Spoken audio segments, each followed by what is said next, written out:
Hi, hello, and welcome back to my channel. My name is Pranavia, and I'm a second craft BA MS student at PKMC. കുറച്ച് ദിവസങ്ങളായി അരളിപ്പൂവിനെ കുറിച്ചാണ് സമൂഹ മാധ്യമങ്ങളെല്ലാം ചർച്ച ചെയ്തുകൊണ്ടിരിക്കുന്നത്. ഇതിലേക്ക് വഴിവെച്ച കാരണം അകാലത്തിൽ സംഭവിച്ച ഒരു യുവതിയുടെ മരണം തന്നെയാണ്. നഴ്സിംഗ് കഴിഞ്ഞ് ഇംഗ്ലണ്ടിലേക്ക് പോകാനുള്ള എല്ലാ തയ്യാറെടുപ്പുകളും പൂർത്തിയാക്കി സ്വന്തം ഭാവിയെക്കുറിച്ച് ചിന്തിച്ചുകൊണ്ടിരുന്ന ആ പെൺകുട്ടി അപ്രതീക്ഷിതമായി മരണപ്പെട്ടു. സാമ്പത്തിക ബാധ്യതകളുള്ള ഒരു കുടുംബത്തിൻ്റെ ഏക അത്താണിയായിരുന്ന ആ പെൺകുട്ടിയുടെ മരണം ആ കുടുംബത്തെ തന്നെ ഉലച്ചു കളഞ്ഞിരിക്കുന്നു.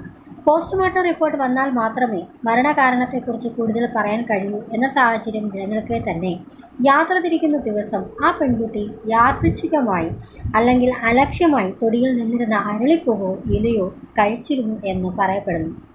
എയർപോർട്ടിലേക്ക് പോകുന്ന വഴി തന്നെ വയറിളക്കും ഛർദിയും അവൾക്ക് അനുഭവപ്പെട്ടു. തുടർന്നാണ് കുഴഞ്ഞു വീണതും മരണമുണ്ടായത്. മരണകാരണം എന്തുതന്നെ ആയാലും അറിയപ്പെടാത്ത ഒരു ചെടിയും ലാഘവത്തോടെ വായിലിട്ട് ചവയ്ക്കുന്നത് നല്ലതല്ല എന്ന വസ്തുത നിങ്ങളേവരും മനസ്സിലാക്കേണ്ടതാണ്.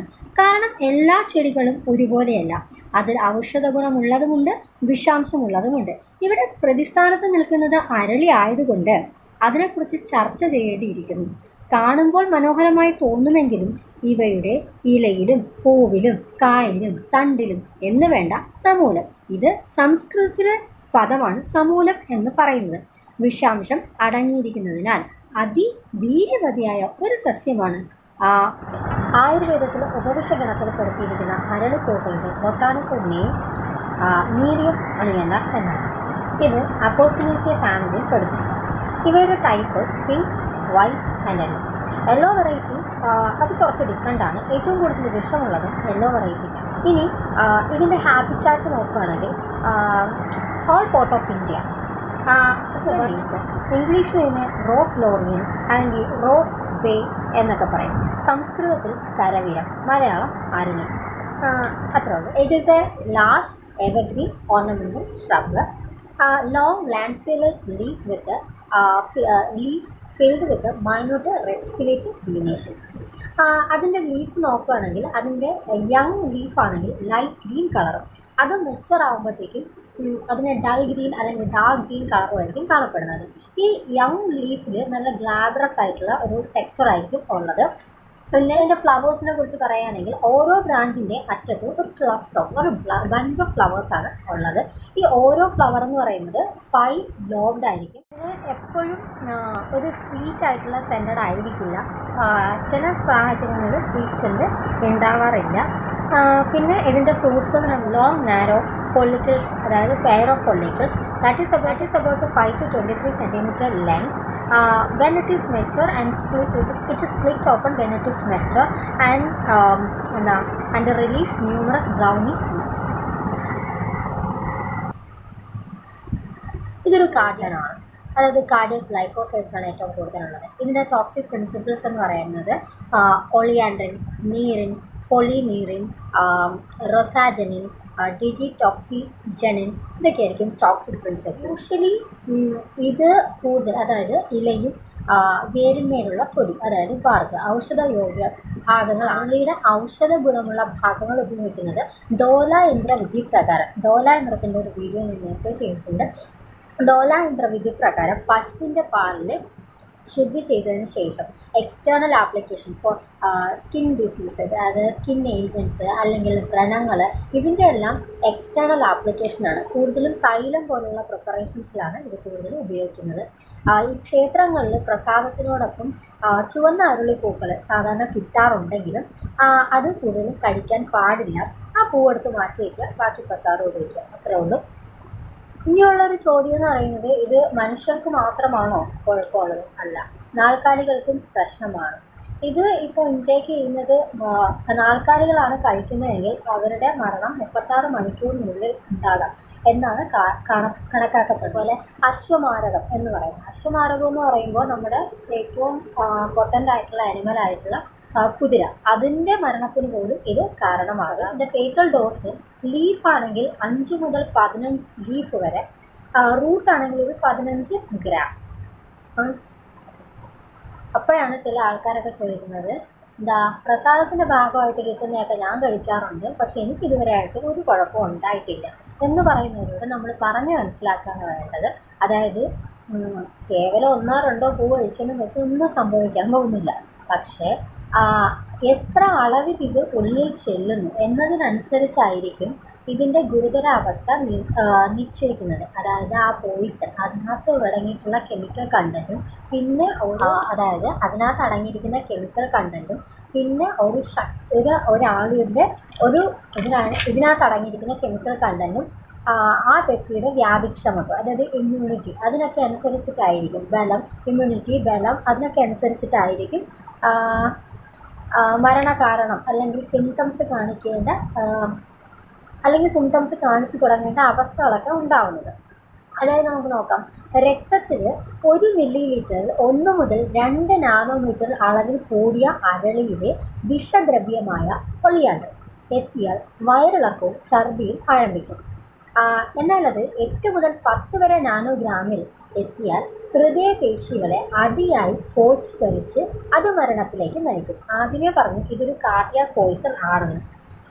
അതായത് എങ്ങനെയായിരിക്കും ഇതിൻ്റെ മെക്കാനിസം ഓഫ് ആക്ഷൻ, അതാണ് ഞാൻ. ഈ കാർഡിയാക് ഗ്ലൈക്കോസൈഡ്സ് ആദ്യം ചെന്നിട്ട് ആൽഫ സബ് യൂണിറ്റിനെ ബൈൻഡ് ചെയ്യുന്നു. എവിടെ വെച്ച്? Cytoplasmic membrane of the cardiac cell. അപ്പോൾ ഈ കാർഡിയാക് സെൽസിൽ ആണ് ഈ സോഡിയം പൊട്ടാസ്യം പമ്പിന് ഇനാക്ടിവേഷൻ സംഭവിക്കുന്നത്. അതിനനുസരിച്ച് ഇൻട്രാസെല്ലുലാർ കാൽസ്യം ലെവൽ കൂടുകയും അത് ഹൈപ്പർ കലീമിയ അല്ലെങ്കിൽ ഇലക്ട്രോലൈറ്റ് ഇംബാലൻസിന് കാരണമാകുകയും ഈ ഹൈപ്പർ കലീമിയ കാർഡിയാക് അറിത്മിയ ഉണ്ടാക്കുകയും അതുവഴി അത് മരണ കാരണമാവുകയാണ് ചെയ്യുന്നത്. ഇനി ക്ലിനിക്കൽ ഫീച്ചേഴ്സ് നോക്കുകയാണെങ്കിൽ ആദ്യത്തെ സിംറ്റംസ് കാണപ്പെടുന്നത് ഇത് ഇൻജസ്റ്റ് ചെയ്തിട്ട് ഒരു 10 മുതൽ 20 മിനിറ്റിനുള്ളിലായിരിക്കാം. അത് ഓരോരുത്തരെയും ഡിപ്പെൻഡ് ചെയ്തിരിക്കും.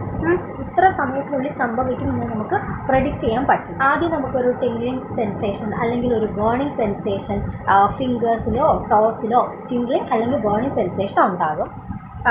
അതിനുശേഷം sweating, chill, generalised dryness of mouth, numbness, പിന്നെ അങ്ങനെയുള്ള കാര്യങ്ങളാണ്. ഇനി GIT വെച്ചിട്ട് ഓരോ സിസ്റ്റം വൈസ് നോക്കുകയാണെങ്കിൽ GIT വെച്ചിട്ട് നോസിയ, വൊമിറ്റിംഗ്, ഡയറിയ, അങ്ങനെ സീരിയസിലാണെങ്കിൽ കണ്ടക്ഷൻ ഡിലേ ആവും. അതുപോലെ ടക്കിക്കാർഡിയ, AV നോഡിൻ്റെ ബ്ലോക്ക്, ഇലക്ട്രോലൈറ്റ് ഇംബാലൻസ്, അതായത് ഹൈപ്പർ കലീമിയ. പിന്നെ സാധാരണ പേഴ്സൺസിനനുസരിച്ച് ഒന്നുകിൽ ഹൈപ്പർ ടെൻഷൻ ആവാം അല്ലെങ്കിൽ ഹൈപ്പോ ടെൻഷൻ ആവാം. പിന്നെ വെൻട്രിക്കുലർ ഫൈബ്രിലേഷൻ ബിക്കം അതാണെങ്കിൽ ലീഗലാണ്.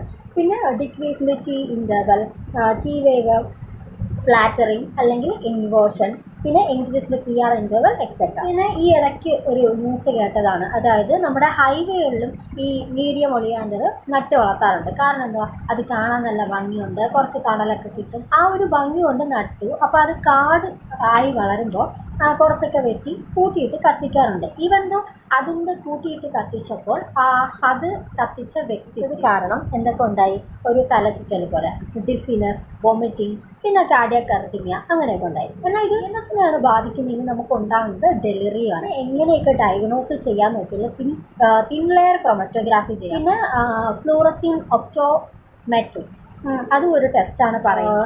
റേഡിയോ ഇമ്മ്യൂൺ ആസേ ഫോർ എനിക്ക് തോന്നുന്നു ഡിജിറ്റോക്സിജനിൻ കണ്ടുപിടിക്കാൻ വേണ്ടിയിട്ട്, അതായത് റേഡിയോ ഇമ്മ്യൂൺ ആസേ, അതായത് എന്താണ് മീഡിയ ഒളിയാണ്ടർ, അതായത് ആ കെമിക്കൽ പോയ്സൺ ഇതിനകത്ത് ശരീരത്തിലുണ്ട് എന്ന് നമുക്ക് കൺഫേം ചെയ്യുന്ന ഒരു ടെസ്റ്റാണ്. നമുക്ക് സാധാരണ ഇതിൻ്റെ ട്രീറ്റ്മെൻറ്റ് പറയുന്നതെന്ന് വെച്ചാൽ history of cardiac glycosides containing the plant ingestion should have a baseline ECG and electrolyte.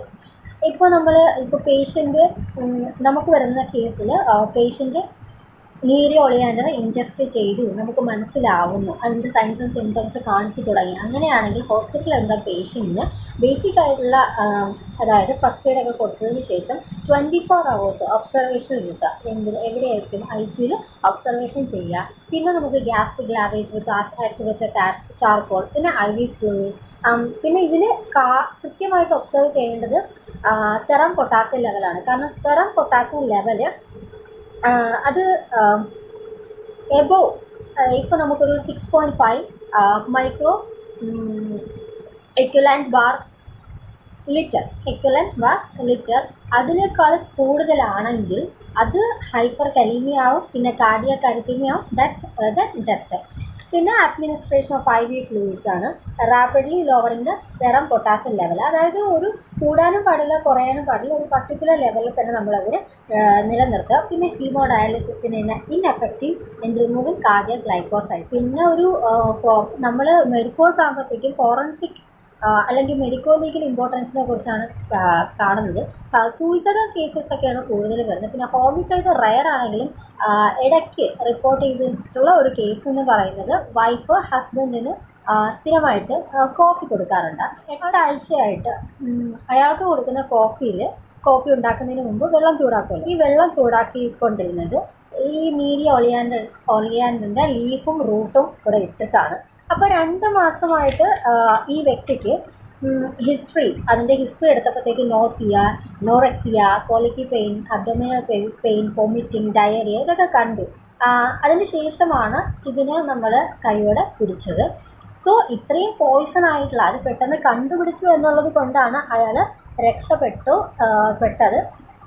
So ഞാൻ പറഞ്ഞു വരുന്നത് എന്താണെന്ന് വെച്ചാൽ ഔഷധവീര്യവും അതുപോലെ തന്നെ അപകടവും ഒരുപോലെ കരുതി വെച്ച ഒരു ദ്രവ്യമാണ് അരുളി. വീട്ടിൽ അലങ്കാര ചെടിയായിട്ട് വളർത്താം, പൂജയ്ക്ക് ഉപയോഗിക്കാം, അത്തമിടാൻ ഉപയോഗിക്കാം, പ്രസാദത്തിൽ കൊടുക്കാം, എന്നും ചെയ്യാം. പക്ഷെ അത് ഉപയോഗിക്കേണ്ട രീതിയിൽ വേണം ഉപയോഗിക്കാൻ. കൊച്ചുകുട്ടികൾ ചോറും കറിയും വെച്ച് കളിക്കുമ്പോഴത്തേക്കും പൂക്കൾ കറി വയ്ക്കാനായിട്ടിട്ട് ഉപയോഗിക്കാറുണ്ട്, അതിലും തെറ്റില്ല. പക്ഷേ ഇത് ഉള്ളിൽ പോകാതെ നോക്കുക. അതായത് ഇതിൻ്റെ ഇലകളോ പൂക്കളോ കഴിച്ചാലുള്ള അപകടത്തെക്കുറിച്ച് കൊച്ചുകുട്ടികൾ മാത്രമല്ല വലിയ ആൾക്കാരെ പോലും പറഞ്ഞ് ബോധവാന്മാരാക്കുക എന്നുള്ളത് നമ്മുടെ കടമയാണ്.